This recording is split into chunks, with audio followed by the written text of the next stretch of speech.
शारदीय नवरात्र के अवसर पर रायसेन में विश्व की सबसे लंबी 12 किलोमीटर लंबी चुनरी यात्रा निकालकर ऐतिहासिक धार्मिक आयोजन किया गया। यह चुनरी यात्रा रायसेन के सांची रोड पर स्थित दुर्गा मंदिर से शुरू होकर 18 किलोमीटर की पैदल यात्रा के बाद ग्राम खंडेरा स्थित प्रसिद्ध छोले वाली माता के दरबार तक पहुंची। इस दौरान हजारों श्रद्धालु चुनरी यात्रा में शामिल हुए। चुनरी यात्रा में लोगों का उत्साह देखते ही बन रहा था। यात्रा के दौरान कई अखाड़ों ने हैरतअंगेज करतब दिखाए। कार्यक्रम संयोजक का एवं नगर पालिका अध्यक्ष सविता जमुना सेन ने दावा किया कि यह अब तक की विश्व की सबसे लंबी माता की चुनरी है, जिसमें बड़ी संख्या में माताएं बहनें भाग लेती नजर आईं। इस यात्रा में शामिल होने के लिए जिले भर से अलग अलग आसपास के जिलों के श्रद्धालु भी पहुंचे थे। हर साल यहाँ पर ये शहर का बड़ा आयोजन होता है नवरात्रि के दौरान, जहाँ पर करीब 12 किलोमीटर लंबी ये चुनरी है जो यहाँ पे रायसेन जिला मुख्यालय के जो दुर्गा चौक मंदिर है यहाँ पे खंडेरा मंदिर के लिए रवाना होगी। और ये चुनरी में जो लोग शामिल होते हैं उन्हीं से हम पूछते हैं कितना उत्साह है, कितना लोग उमंग के साथ इस चुनरी यात्रा में शामिल होते हैं। बताइए इस चुनरी यात्रा में क्या खास देखने को मिलता है? ये प्रतिवर्ष होने वाला नवरात्रि की पंचमी का ये कार्यक्रम होता है। ये पूरा मध्य प्रदेश और देश का सबसे बड़ा पर्व बन गया है, क्योंकि विश्व की सबसे बड़ी चुनरी माँ खंडेरा वाली माता को अर्पित की जाती है और हजारों की संख्या में यहाँ भक्त आते हैं और ये रायसेन के लिए एक बहुत बड़ा उत्साह का पर्व है। गर्मी नहीं लग रही? नहीं लग रही। हाँ, बड़ा उत्साह है। हाँ। आप बताइए कब से शामिल हो रहे हैं चुनरी यात्रा में, कैसा लगा? उसी तरह से जा रहे हैं। कितना आनंद आता है? काफी ज्यादा। लगातार आपको यहाँ पर जाना पड़ता है, पैदल चलना पड़ता है 18 किलोमीटर। बहुत उत्साह, बहुत आनंद आता है। कैसा लग रहा है? बड़ा हर साल की अपेक्षा उत्साह बढ़ता जा रहा है। बढ़ता है लेकिन पैर भी चलते हैं, फिर भी मजा आता है। वहीं तक जाने मजा आता है। माता शक्ति देती है हमको चलने के लिए। नवरात्र में देवी शक्ति की आराधना में हर भक्त लीन है। वहीं धमतरी में मौजूद मां अंगार मोती मंदिर की ख्याति देश विदेश तक है। यहाँ की मान्यता है कि निसंतान दंपत्ति की मां अंगार मोती गोद खुशियों से भर देती है। यही वजह है कि यहाँ हर दिन भक्तों की बड़ी संख्या देखने को मिल रही है। यहाँ लगातार देश विदेश से भक्त अपनी मनोकामना लेकर अब ज्योत कलश जलाते हैं। बताया जा रहा है कि माता के मंदिर में माता के चरणों की पूजा होती है, क्योंकि मंदिर में जो प्रतिमा स्थापित है वो अंगार मोती के स्वरूप में है। मान्यताओं के अनुसार दशकों पहले मां अंगार मोती की मूर्ति चोरी हो गई थी। इसके बाद यहां चरण ही नजर आते थे। पहले से दिन ब दिन बढ़ रहे हैं और बहुत उत्साह है और बहुत दूर दूर के लोग आते हैं अपने मन्नत मांगने के लिए और पूरी उनकी मन्नत पूरी होती है। माता का ये है मान्यता कि जो भी भक्त आते हैं उनका दर्शन करने के लिए उनका दुख हर लेती है माता। लेकिन हमारे दादा परदादा लोग वहाँ पे जो थे, हमारे बड़े पापा लोग वो लोग बोलते थे कि माता जी का चरण वहाँ पे है, चरण है, चरण का पूजा होता है। उस चरण को भी लाया गया है और यहाँ पे माता का मूर्ति का भी स्थापना किया गया है। मुख्य रूप से माँ का चरण का यहाँ उपयोग होता है। माता जी जब जवन में थी तभी तक, उस समय बहुत छोटा था, मेरा उम्र 7-8 साल रहा होगा, कि माता जी का चरण वहाँ पे है, चरण है, चरण का पूजा होता है। उस चरण को भी लाया गया है और यहाँ पे माता का मूर्ति का भी स्थापना किया गया है। यहाँ अंगार मोती माता का दर्शन करने के लिए आए हैं हम, और माता का श्रृंगार भव्य रूप से हुआ है। अभी ज्योत का भी दर्शन हमें और चलिए आपको भोपाल लिए चलते हैं। मेरे सहयोगी विवेक मेरे साथ जुड़ चुके हैं, जो माता के दरबार के बाहर मौजूद हैं, उन्हीं से बातचीत करते हैं। विवेक, जरा बताइए कितना उत्साह, कितनी उमंग देखने को मिल रही है और किस पंडाल में मौजूद हैं? झांकी किस तरह से सजाई गई है, जरा दर्शकों को दिखाइए। बिल्कुल दीपेश, यदि झांकी की बात करें तो न्यू मार्केट का पंडाल है और झांकी की आप तस्वीर देखिए कि जो वृंदावन में जो पूरी वहाँ पे तस्वीर देखने को मिलती है, वही तस्वीर यहाँ पर आपको देखने की जो यहाँ के समिति के लोग हैं, इन लोगों ने कोशिश करे हैं कि मथुरा वृंदावन की जो झलक है वो इस पंडाल के माध्यम से जो भक्त लोग हैं वो देख पाए। आप देखिए कि ये भगवान श्री कृष्ण हैं और गोवर्धन पर्वत को किस प्रकार से उन्होंने अपनी छिंगली पर उठा के रखा है। और तमाम ये जो आप देख रहे हैं कि किसान हैं और मथुरा के तमाम जो लोग हैं वो यहाँ पर हैं। दूसरी तरफ मैं आपको जो झांकी है दीपेश वो दिखाने की कोशिश करूँगा। आप दूसरी तरफ देखिए श्री कृष्ण भगवान की जो लीला है वो किस प्रकार से गोपियों के साथ लीला करते हुए दिखाई दे रहा है, क्योंकि पूरी झांकियों की बात करें तो मथुरा वृंदावन की झांकियों के तौर पर ये पूरी झांकी रखी गई है। तमाम जो श्रद्धालु हैं वो भी पहुंचे हैं। सर, आपने झांकी देखे, कैसी लगी सर? मैंने भी देखी, मेरी पत्नी ने भी देखी, बहुत आनंद आया और बहुत अच्छी व्यवस्था है और बड़ी सुंदर कलाकृति है और बहुत ही खैर न्यू मार्केट की झांकी तो हमेशा से ही अव्वल रही है और यहाँ के व्यापारी बंधुगण जो है वो बड़ा अच्छा इंतज़ाम भी करते हैं और बिना किसी व्यवधान के बहुत अच्छी व्यवस्था है और बहुत आनंद आया। बिल्कुल, अब बात करते हैं, यदि झांकी की बात करें तो देखने को मिल रहा है कि आपने थोड़ा उमस के हिसाब से जो गर्म नर्म अभी मौसम चल रहा है, एयर कंडीशनर जी, श्री कृष्ण जन्मभूमि मंदिर मथुरा की प्रतिकृति हम लोगों ने बनाई इस बार न्यू मार्केट दुर्गोत्सव समिति ने, और श्रद्धालुओं के आने के बाद यहाँ सुरक्षा से लेकर उनके कैसे दर्शन सुलभ और सर्व सुविधा युक्त उसका पूरा ख्याल रखा गया है। यहाँ सीसीटीवी कैमरे का पूरा इंतजाम है, यहाँ पे सीज फायर सिलेंडर्स का पूरा इंतजाम है, high definition night vision 24 hours यहाँ मॉनिटरिंग होती है। साथ में अभी आपने देखा जब आप लोग आए तो एक बुजुर्ग महिला आई तो व्हील चेयर का भी यहाँ पे इंतजाम था और ईच एंड एवरी एस्पेक्ट यहाँ पे सुरक्षा गार्ड भी बिल्कुल। तो मौजूद हैं। विवेक, तो जो इंतजाम किए गए हैं वो इंतजाम जरा दिखाइए, वो दिव्यता और भव्यता इस झांकी की दिखाइए। कितना बड़ा पंडाल सजा हुआ है, कहाँ क्या क्या लगा हुआ है, जरा दिखाइए इस झांकी की दिव्यता और भव्यता।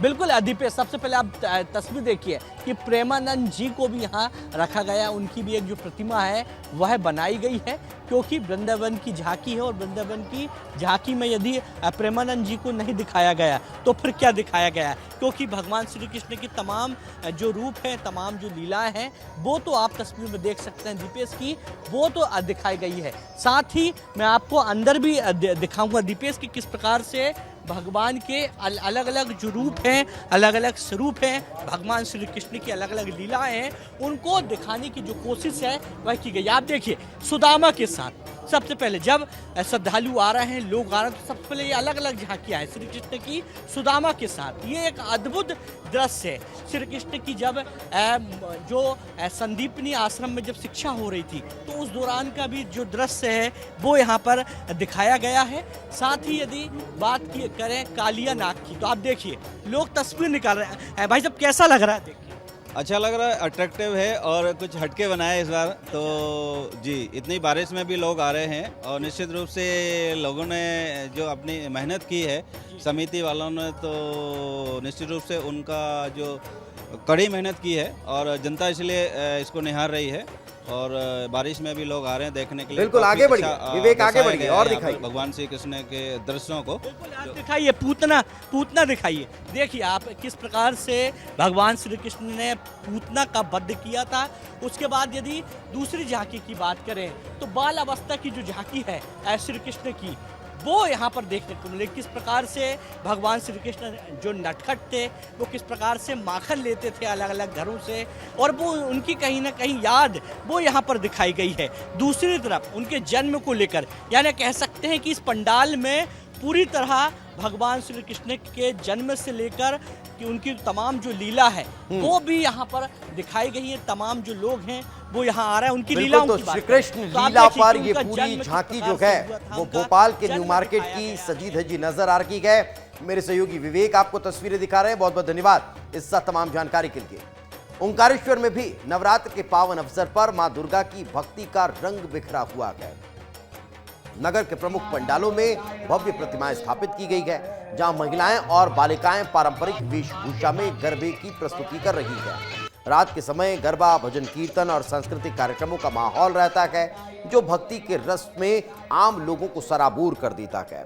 ग्राम शिवकोठी में खाटू श्याम बाबा दरबार पर भजन संध्या का आयोजन किया गया, जहां श्रद्धालु भावुक हो गए। नवदुर्गा उत्सव में आंचलिक पत्रकार संघ की टोली भी दर्शन करने पहुंची और उन्होंने भी मां जगदम्बा के आशीर्वाद लिए।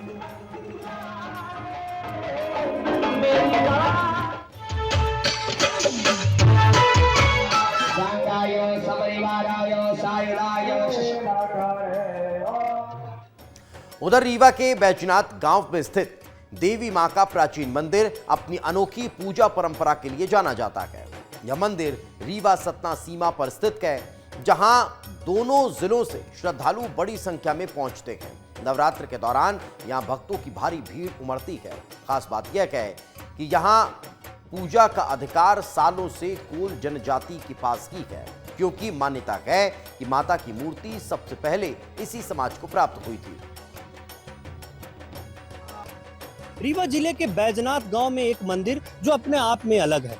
यहाँ पर देवी माँ का मंदिर है, जहाँ दूर दूर से या कहें कि रीवा और सतना की सीमा पर बना ये मंदिर, जहाँ पर दोनों ही जिलों के लोग आते हैं और माता के चरणों में अपनी हाजिरी लगाते हैं। तो क्या इसकी महिमा है, यहाँ के स्थानीय लोग यहाँ पे जो पूजा करते हैं उनसे भी जानेंगे। ये तमाम लोग हैं, हम उनसे बात करेंगे। ये मान्यता है कि यहाँ पर कोल समाज के लोग पूजा करते हैं। हाँ, यहाँ जो मंदिर के मुख्य पुजारी है, पंडा जिसे कहते हैं, भूइहार अपने भाषा में, यहाँ की भाषा में, ये कोल समाज के ही लोग करते हैं। इसमें बाकी पूजा पाठ हर समाज के लोग करते हैं, हर वर्ग के लोग। जी, हर वर्ग के लोग, कोई भी हो, सब करते हैं।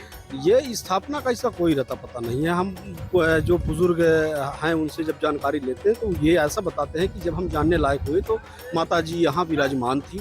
ऐसा इतिहास में पूर्वजों का बताना हुआ कि यहाँ माता जी, यहाँ एक तालाब था, वहाँ दो लोगों को मिली थी उस तालाब में, और वो कहीं ले जा रहे थे स्थापना के लिए। किसी कारणवश या थक गए या कोई कारण था, यहाँ रख दिए, तो फिर दोबारा माता जी यहाँ से उठी नहीं, तभी से उनकी स्थापना यहाँ हो गई। उधर रायगढ़ जिला जेल में नवरात्र के अवसर पर भक्ति का माहौल देखने को मिल रहा है। जेल प्रशासन ने बंदियों के लिए पूजा अर्चना और भजन कीर्तन की विशेष व्यवस्था की है। यहाँ 48 बंदी उपवास रख रखे हैं, इसमें 7 महिला बंदी भी शामिल हैं। बंदी विधि विधान से पूजा अर्चना करते हैं और अपने पापों के लिए माफी भी मांग रहे हैं। जेल में जय माता दी के जयकारे गूंज रहे हैं और भजन कीर्तन करते हुए नजर आ रहे हैं।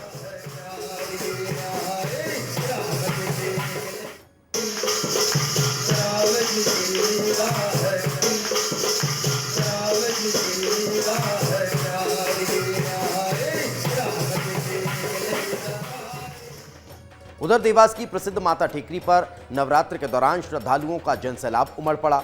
माता के दर्शन के लिए लोग दूर दूर से पैदल और घुटनों के बल चलकर टेकरी पहुंच रहे हैं। मान्यता है कि यहां आने वाले भक्त खाली हाथ नहीं लौटते हैं, जिससे यहां श्रद्धा और आस्था का माहौल बना हुआ है। लगातार भक्तों की भारी भीड़ देखने को मिल रही है। प्रशासन ने व्यवस्थाएं भी मजबूत की है। अष्टमी पर यहां इतनी भीड़ होती है कि ट्रैफिक डाइवर्ट करना पड़ता है। आज भी माता के दरबार में श्रद्धालु बड़ी संख्या में पहुंचे हुए हैं।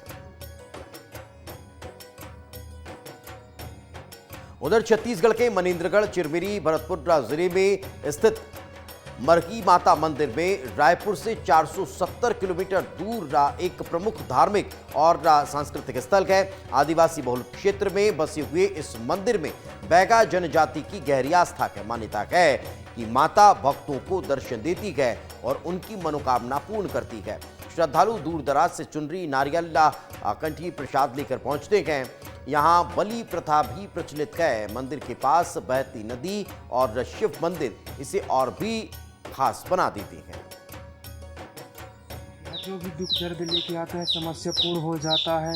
यहाँ चुनरी भी चढ़ता है, नारियल भी चढ़ता है, अगरबत्ती भी जलाया जाता है। एक अहिरा वहाँ गाय चरा रहा था और वहीं पर उसको फिर आके बताया बैगा को, तो सपना दी है माता कि भाई इस डोगरी में मैं आ चुकी हूँ, यहाँ पर खुदाई करो और मेरा मंदिर बनवाओ और मंदिर बनवा के भाई मेरा स्थापना करवा दो।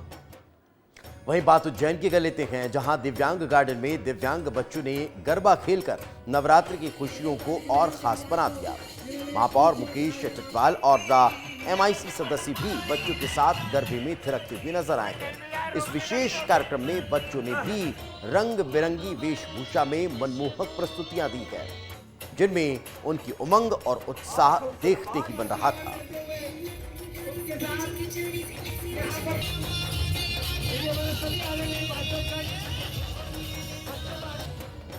उधर नवरात्र पर उज्जैन में सनातनी गरबा क्लबों ने भक्ति और परंपरा को प्राथमिकता देते हुए कड़े नियम लागू किए गए। पंडालों में प्रवेश से पहले टीका और ID कार्ड अनिवार्य कर दिया गया है। गैर हिंदुओं का प्रवेश, फिल्मी गानों पर गरबा और अश्लील वस्त्रों पर प्रतिबंध के होर्डिंग्स भी लगाए गए हैं। पारंपरिक वेशभूषा और सनातनी संस्कृति को बढ़ावा देने के लिए ऑडियो संदेश के माध्यम से जागरूकता भी फैलाई जा रही है।